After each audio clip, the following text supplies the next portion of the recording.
नमस्कार। आज के इस दिलचस्प डेटा विश्लेषण में भारतीय राजनीति के एक बेहद ऐतिहासिक पहलू पर नजर डालते हैं।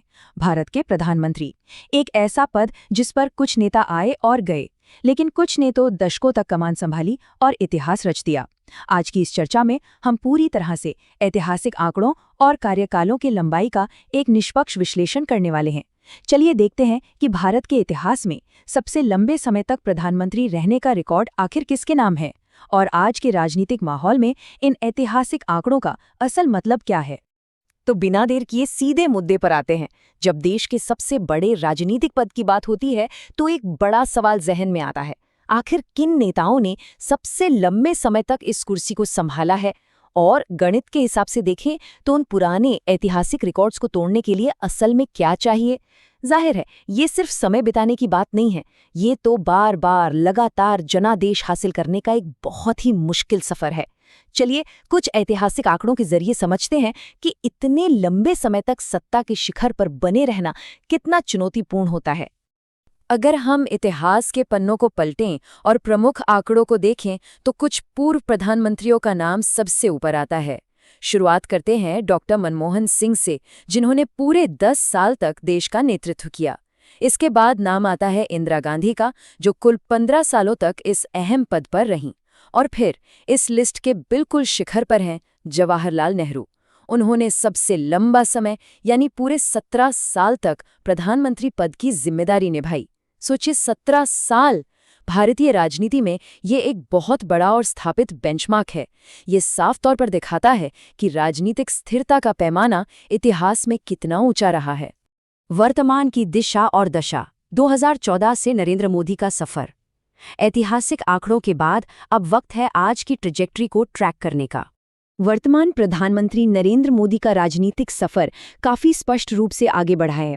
2014 में वो पहली बार प्रधानमंत्री बने और तब से लेकर अब तक लगातार 3 बार इस पद के लिए चुने जा चुके हैं। अभी उनका तीसरा कार्यकाल चल रहा है, जो 2029 तक जाने वाला है। अगर 2014 से 2029 तक के इस सफर को देखा जाए तो ये लगातार 3 बड़ी चुनावी जीतों का नतीजा है। और यही सफर हमें भविष्य की उन संभावनाओं को तौलने का एक साफ आधार देता है, जिनकी चर्चा आज हर राजनीतिक विश्लेषक कर रहा है। अब यहाँ असली गणित सामने आता है, जो बेहद रोचक है।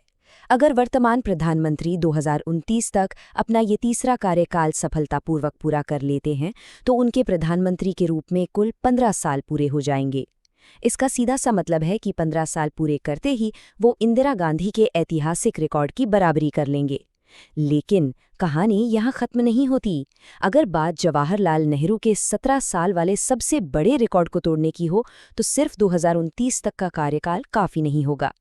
नेहरू जी के उस सर्वकालिक रिकॉर्ड को पार करने के लिए 2029 के चुनावों में चौथी बार जीत हासिल करनी ही होगी। ये सत्ता, समय और चुनाव का एक बहुत ही दिलचस्प गणितीय समीकरण है। लेकिन इस पूरी चर्चा में सबसे अहम हिस्सा सिर्फ साल या आंकड़े नहीं है। सबसे अहम है मतदाता। इतिहास में किसी भी नेता को इतने लंबे समय तक देश चलाने का मौका मिलना असल में मतदाताओं की उम्मीदों और उनके लगातार समर्थन का सबूत होता है। किसी भी रिकॉर्ड तोड़ने वाले चौथे कार्यकाल के लिए 2029 में मतदाताओं से एक और नए जनादेश की जरूरत पड़ेगी। जब कोई नेता एक दशक से भी ज्यादा समय तक सत्ता में रहता है तो जनता की उम्मीदें भी उसी स्तर पर बढ़ जाती हैं। यह बिल्कुल साफ है कि बिना जनता की स्पष्ट सहमति और उनके अटूट भरोसे के इतिहास का कोई भी बड़ा रिकॉर्ड नहीं बन सकता। तो अंत में एक बहुत ही गहरा सवाल उठ खड़ा होता है, आखिर वो क्या चीज़ है जो मतदाताओं को किसी एक नेता को इतने लंबे समय तक ऐतिहासिक जनादेश देने के लिए प्रेरित करती है? क्या ये नीतियों का सीधा असर है, नेतृत्व की स्थिरता है, या फिर कुछ और? और सबसे बड़ा सवाल तो यही है कि 2029 में देश का मतदाता आखिर किसे सत्ता की चाबी सौंपेगा? क्या पुराने रिकॉर्ड टूट जाएंगे या फिर कोई नया राजनीतिक समीकरण बनेगा? असली ताकत तो हमेशा वोट देने वालों के हाथ में ही होती है, और यही भारतीय लोकतंत्र की सबसे बड़ी खूबसूरती है।